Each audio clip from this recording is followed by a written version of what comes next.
Mình đục một cái lỗ thì độ khoảng tầm 15 đến 20 phút thì mình sẽ bị mỏi, nhưng mà đối với máy này á, thì mình có thể kéo dài thời gian đến, khoảng tầm 25 đến 30 phút.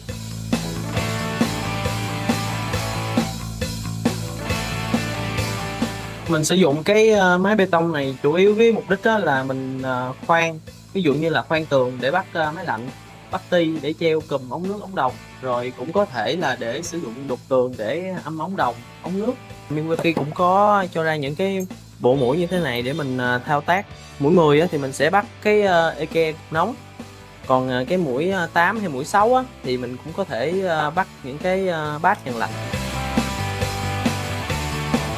Sau thời gian mình sử dụng cái máy, bê tông này của Milwaukee á, thì mình có cảm nhận thì cái lực của nó mạnh.